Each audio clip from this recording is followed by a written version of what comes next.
Syria के पूर्व राष्ट्रपति बशर अल असद की सरकार गिरने और उनके रूस भागने के बाद उनका एक क्रूर चेहरा दुनिया के सामने आ रहा है। मीडिया रिपोर्ट्स के मुताबिक असद की गुप्त जेल का पता चला है। इसमें करीब 1 लाख कैदी थे, जिसमें बच्चे भी शामिल हैं। इन जेलों में भूमिगत मानव बूचड़खाना भी मिला है, जिसका इस्तेमाल कैदियों की जान लेने में किया जाता था।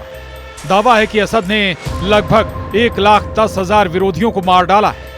किसी शव का सिर गायब है, किसी शव से आंख गायब है, किसी के जिस्म से नाखूनों को नोच लिया गया है, किसी के मुंह से दांत गायब है, तो किसी शव से दिल ही निकाल लिया गया है। कोई रो रहा है, कोई चीख रहा है, कोई चिल्ला रहा है, कोई अपनों के शव को पहचानने की कोशिश कर रहा है, क्योंकि अपनों के शव को भी नहीं पहचान पा रहे हैं लोग। शव इतने शत विछत हो चुके हैं कि उन्हें पहचानना तक मुश्किल है।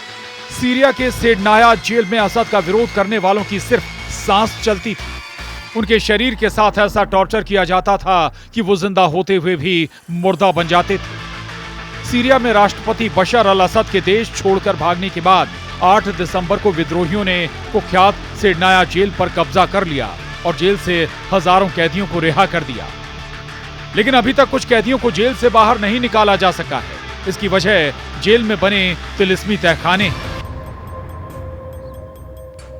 एमनेस्टी इंटरनेशनल के मुताबिक बशर अल असद ने अपने खिलाफ आवाज उठाने वाले लाखों लोगों को सेडनाया जेल की काल कोठरियों में ठूंस दिया था। रिपोर्ट के मुताबिक इस जेल के स्लॉटर हाउस यानी बूचड़खाने में कैदियों को 72 से ज्यादा तरह से टॉर्चर किया जाता था। इस जेल में 1.57 लाख से ज्यादा लोगों को यातनाएं देकर मारा जा चुका है, जिसमें 5,274 बच्चे और 10,221 महिलाएं भी शामिल हैं।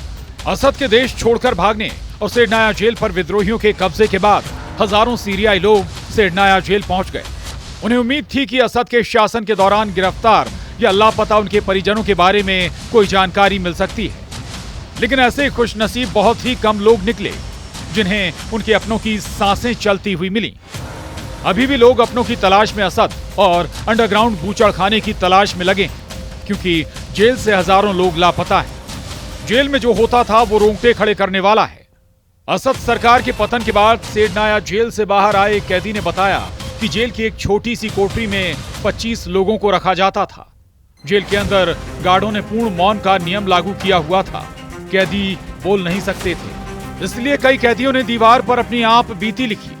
किसी का भी कलेजा कांप जाएगा सेडनाया जेल में असद की यातनाओं को सुनकर। असद की इस तिलिस्मी जेल में पहुंचने के लिए सिर्फ एक घुमावदार सीढ़ी है जो सलाखों से घिरी हुई है। यहां से जेल के कई विंग में जाने के रास्ते हैं। विद्रोहियों का कहना है कि जेल के तीनों विंग अपनी अलग अलग क्रूरता के लिए कुख्यात हैं। जेल की एक विंग में विद्रोहियों को आयरन एग्जीक्यूशन प्रेस मिली है। बताया जा रहा है कि इसका इस्तेमाल कैदियों को कुचलकर मारने के लिए किया जाता था। मानवाधिकार संगठनों के हवाले से विदेशी अखबारों में छपी रिपोर्ट के मुताबिक जेल में कैदियों को तड़पाकर मारने के लिए 72 अलग अलग तरीकों का इस्तेमाल किया जाता था। कैदियों के प्राइवेट पार्ट्स में बिजली का झटका दिया जाता था। उनके प्राइवेट पार्ट्स पर वजन लटकाया जाता था। प्राइवेट पार्ट में आयरन रॉड डाली जाती थी। बारूद से कैदियों को जलाया जाता था। उनके सिर दीवार और जेल के दरवाजे के बीच कुचले जाते थे। तड़पाने के लिए बॉडी में सुई या पिन डाल दी जाती थी। सीरिया की बदनाम सेडनाया जेल में कैद सभी लोग अब तक बाहर नहीं निकाले जा सके। वजह यह है कि जेल में तहखाना है और उन कोठरियों तक पहुंचना लोगों का मुश्किल हो रहा है। कुछ कैदियों को दीवारें तोड़कर निकाला गया है। जो कैदी ढूंढ लिए गए हैं उनमें कोई ठीक से चल नहीं पा रहा, तो कोई सब कुछ भूल चुका है। सीरिया के लोगों के साथ ही वहां का civil defence group the White Helmets भी सर्च ऑपरेशन से जुड़ गया है। हालांकि अभी ये सटीक जानकारी नहीं है कि जेल में कितने लोग कैद हैं। विदेशी मीडिया के मुताबिक जेल में जमीन के नीचे कई सेल मौजूद हैं, जिन्हें केवल निगरानी के लिए लगाए गए सीसीटीवी कैमरों के जरिए ही देखा जा सकता है। इन पर इलेक्ट्रॉनिक्स दरवाजे लगे हैं, जिनके कोड्स कोई नहीं जानता। लोगों के लिए सेल के दरवाजों तक पहुंच पाना भी मुश्किल है। विद्रोहियों को फांसी के कमरे में सामूहिक फांसी के लिए इस्तेमाल की जाने वाली दर्जनों लाल रस्सी के फंदे भी मिले।